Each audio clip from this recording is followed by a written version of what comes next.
AP రాజకీయాల్లో liquor scam పెను సంచలనంగా మారిన విషయం మనకు తెలిసిందే. సో మరి అలాంటిది A34గా వెంకటేష్ నాయుడు అయితే అరెస్ట్ అయ్యారు. సో ఈ నేపథ్యంలో వెంకటేష్ నాయుడుకి సంబంధించిన వీడియో కానివ్వండి, విజువల్స్ అయితే ఇప్పుడు సోషల్ మీడియాలో వైరల్ అవుతున్నాయి. మరి దీని గురించి డిస్కస్ చేయడానికి మనతో పాటు డాక్టర్ దుర్గా వడ్లమాని గారు ఇప్పుడు మనతో ఉన్నారు. నమస్తే మేడం. నమస్తే అండి. మరి లిక్కర్ స్కామ్ ఎంత పెద్ద ప్రకంపనలు సృష్టించిందో మనందరికీ తెలిసిందే. అలాంటిది వెంకటేష్ నాయుడుకి సంబంధించిన వీడియో, అంటే డబ్బులు లెక్క పెడుతుండడం కానివ్వండి, లేకపోతే హీరోయిన్స్తో ఫ్లైట్లలో చక్కర్లు కొడుతున్న వీడియో ఇప్పుడు సోషల్ మీడియాలో వైరల్ అవుతుంది. ఏ విధంగా చూడొచ్చు? అంటే మీరు సిట్టును చాలా తక్కువ అంచనా వేశారని అర్థమవుతుంది. వైసీపీ వాళ్ళు ఊహించలా సిట్టు వాళ్ళు అన్ని రిట్రీవ్ చేస్తారు, ఇవన్నీ బయటకు వస్తాయి అస్సలు అనుకోలే. వాళ్ళు ఏం చేశారు, ఎప్పుడైతే ఓడిపోయారో మొత్తం డెలీట్ చేసి పడేశారు వీడియోలు. అక్కడితో అబ్బా మనం సేఫ్ లో ఉన్నాం అనుకున్నారు. కానీ కాదు, ఏదో అంతకంటే ఘనుడు ఆచంట మల్లన్న అని, నీకంటే ఘనులే ఉన్నారమ్మా. ఇప్పుడు టెక్నాలజీ ఎంత పెరిగిందో అన్ని విషయాల్లో అదే రకంగా. ఇప్పుడు ఒకటి మీరు పోగొట్టుకుంటే దాన్ని వెలికి తీయడంలో కూడా అంత టెక్నాలజీ పెరిగింది. సో రిట్రీవ్ చేసేసారు. మనం మొన్న అనుకున్నాం చూడండి, ఒక వీడియోలో ఒక వ్యక్తి 5 కోట్లు 4 కోట్లు 8 కోట్లు అని వేలం వేసినట్టు చెప్తున్నాడు ఎవరికి పంపిణీ చేయాలని.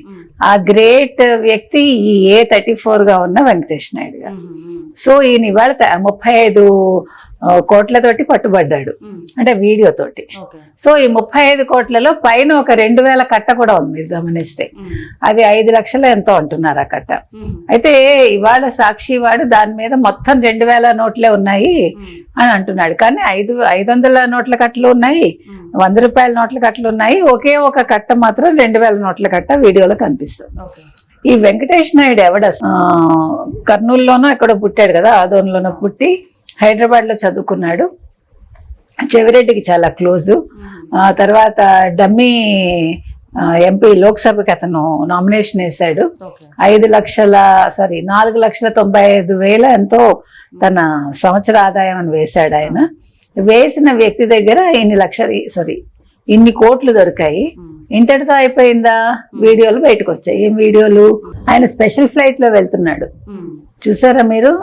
చక్కగా రాజసంగా నడుచుకుంటూ అప్పనంగా వచ్చిన సొమ్ము, అది ఎవరి సొమ్ము? ప్రజల సొమ్ము. ఏ రకంగా మీరు దోచుకున్నారు? ఒక కల్తీ మద్యం అమ్మి రూపాయికి 100 రూపాయలు దోచుకుని ఆ డబ్బుతోటి వీళ్ళందరూ జల్సాలు చేశారు. లేకపోతే 4,95,000 సంవత్సర వార్షిక ఆదాయం అన్న పెద్ద మనిషికి స్పెషల్ ఫ్లైట్ అక్కడి నుంచి వస్తుంది. తర్వాత తమన్నాతో ఉన్న వీడియోలు స్పెషల్ ఫ్లైట్ లో, అంటే హీరోయిన్స్ తో జల్సాలు, ఫారిన్ టూర్లు, ఇవన్నీ మరి చెవిరెడ్డి భాస్కర్ రెడ్డి గారు చెప్పాలి. ఏమన్నా అంటే అవన్నీ కాదు, అతను అలాగేం చేయలేదు, వీళ్ళంతా చెప్పుకుంటారు కదా. ఈవెన్ జగన్మోహన్ రెడ్డి గారు కూడా ఇప్పుడు సిట్టునే అంటున్నాడు చెప్పాలంటే. సిట్టుదే తప్పు, సిట్టే అంతా కూడా ఇలా చేస్తోంది, కానీ అవి నిజం కాదు, ఆయన ఆ రకంగా చేయలేదు అంటే. దొరికాక కూడా వీళ్ళు వాడు దొంగ కాదు, దొర మా మనిషే, కానీ అతనికి ఏ సంబంధం లేదు అని చెప్తున్నారు. ఇప్పుడు చెవిరెడ్డి మాట్లాడాలి, ఎందుకంటే చెవిరెడ్డి ఒంగోలు నుంచి కదా నిల్చున్నాడు, ఓడిపోయాడా గెలిచాడు. సో మొత్తం అవన్నీ కూడా ఇతను చూసుకున్నాడు అనమాట. అంటే పంపకాలు, ప్రజలకి డబ్బు పంచారు కదా. ఈ లిక్కర్ డబ్బు ఏదైతే ఉందో హైదరాబాద్ నుంచి వెళ్ళింది, మనం మాట్లాడుకున్నాం.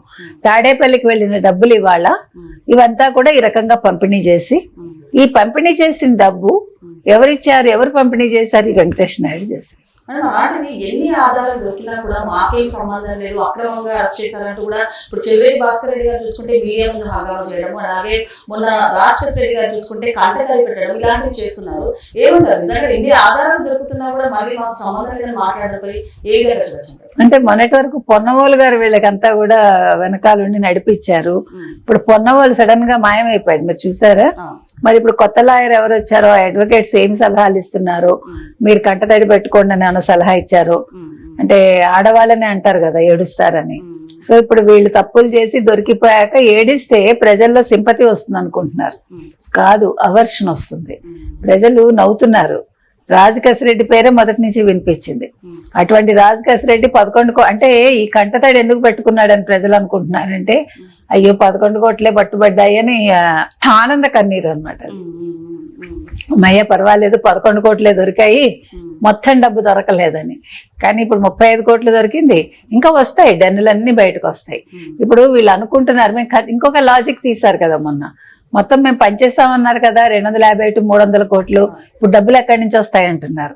అంటే తెలివితేటలు వాళ్ళు సొంతం అనుకుంటున్నారు. మీరు స్కామ్ చేసింది ఓన్లీ 250, 300 కోట్లు కాదు కదా, 3600 కోట్లకు తేలింది. ఇంకా ఎంత ఉందో మనకు తెలియంది. కాబట్టి డబ్బులు వస్తూనే ఉంటాయి, పుడుతూనే ఉంటాయి డబ్బులు, ఏదో పిల్లలు పెడుతూనే ఉంటాయి అన్నమాట. కాబట్టి ఇవాళ వెంకటేష్ నాయుడు మీద ఉచ్చు బిగుసుకుందండి. వెంకటేష్ నాయుడుతో పాటు చెవిరెడ్డి దొరికినట్టే. నిన్నటి వరకు అసలు మద్యం స్కామా అంటే ఏంటి, అసలు మా ఇంట్లో మద్యం తాగం మేము, మా ఇంట్లో ఆల్రెడీ ఇద్దరిని కోల్పోయాము, నేను వేద పాఠశాల పెట్టి నడుపుతున్నాను, నేను చాలా గొప్పవాడిని, నేను ఇలాంటి వాటికి వెళ్ళను అని చెప్పాడు కదా. మరి వాడు వెంకటేష్ నాయుడు ఎవడు అసలు? ఈ వెంకటేష్ నాయుడు నువ్వు ఎందుకు పక్కన పెట్టుకున్నావు? వాడు అంతలాగా, వాడు ఒక ఎంపీకి కూడా అంత దర్జా ఉండదు. అంత దర్జాగా కారులో దిగి స్పెషల్ ఫ్లైట్కి వెళ్తూ, అతను చార్టెడ్ ఫ్లైట్, అంత దర్జాగా వెళ్ళాడండి. ఒక చార్టెడ్ ఫ్లైట్ అంటే కనీసం ఎన్ని లక్షల్లో ఉంటుంది కదా, 2 to 3 లక్షలు ఉంటుందా, ఇంకా ఎక్కువ ఉంటుంది, యావరేజ్ వీఆర్ టాకింగ్. అటువంటిది 3 లక్షలు అట్లా పెట్టుకుని నువ్వు ఒక చార్టెడ్ ఫ్లైట్ లో వెళ్ళగలిగావు. ఒక హీరోయిన్ ని పక్కన పెట్టుకుని నువ్వు చార్టెడ్ ఫ్లైట్ లో వెళ్ళావు అంటే అమ్మాయికి ఎంత పే చేసావు? అంటే ఒకవేళ అమ్మాయిని నువ్వు తీసుకుని వెళ్ళుంటే, ఏ హీరోయిన్ అయినా సరే, ఇప్పుడు హీరోయిన్ తోటి మాట్లాడాలంటే పే చేయాలి కదా, మరి ఎన్ని లక్షలు పే చేసావు? ఏ హీరోయిన్ కి చేసావు? ఒక హీరోయిన్ అయినా చాలా మంది హీరోయిన్స్ ఉన్నారా? ఈ డబ్బులంతా ఎవరివి? ఇవన్నీ బయటికి రావాలండి. ఏది ఏవైనా ఇవాళ లిక్కర్ కుంభకోణం ఏదైతే ఉందో మాకు సంబంధం లేదు, మేము చేయలేదు, ఇదంతా సిట్ చేస్తున్నది కూటమి ప్రభుత్వం వాళ్ళ దగ్గరుండి చేయిస్తున్నారు అంటున్నారు కదా. సాక్షి వాడు ఎందుకు ఈ రాతలు రాసుకుంటున్నాడు? మరి సాక్షి ఇవన్నీ ప్రస్తావించకూడదు కదా. ఇవాళ మీకు సంబంధం లేదనుకున్నప్పుడు మీరు అసలు దాన్ని టచ్ చేయకండి, మీరు అంశాన్ని మీ దాంట్లో పబ్లిష్ చేయకండి. ఇప్పుడు జగన్మోహన్ రెడ్డిను భారతీ రెడ్డి వెళ్ళి గవర్నర్ని కలిశారు, కలిసినప్పుడు సాక్షిలో రాశాడు ఆ విషయం, రాయలేదుగా. ఎందుకు రాయలేదు? నీకు భయమా? అంటే ప్రజలు నిన్ను తప్పు పడతారని భయపడ్డారా? ఎందుకు రాసుకోలేదు? భారతీరెడ్డి రాసుకోవాలిగా.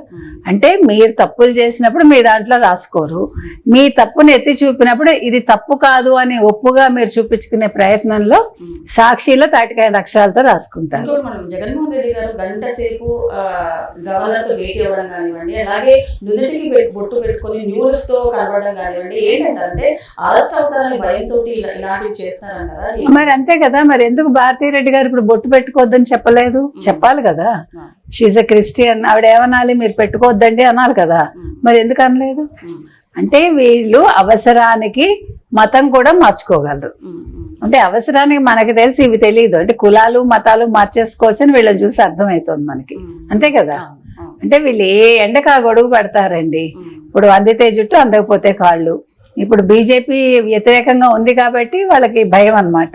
సో అందుకని మరి యజ్ఞయాగాదులు ఏమేమి చేయించుకుంటున్నారో, మరి ఏ రకంగా పూజలు చేయించుకుంటున్నారో, నవగ్రహ శాంతి చేయించుకుంటున్నారా, శనికి చేయించుకుంటున్నారా, మరి ఏ రకంగా చేయించుకుంటున్నారు మనకు తెలియదు. మొత్తం మీద జగన్మోహన్ రెడ్డి ఇవాళ ఇరుక్కున్నాడు, ఒక వెంకటేష్ నాయుడు ద్వారా ఇరుక్కున్నాడు, ఇంకా చాలా మంది ద్వారా ఇరుక్కున్నాడు. కాకపోతే ఇది ఇంకా కొంచెం ఎక్కువగా అన్నమాట. సో ఎప్పటికీ రోజు రోజుకి ఈ లిక్కర్ స్కామ్ అనేది ఒక పాసన్ లాగా అతని మెడకి చుట్టుకుంటుంది జగన్మోహన్ రెడ్డికి.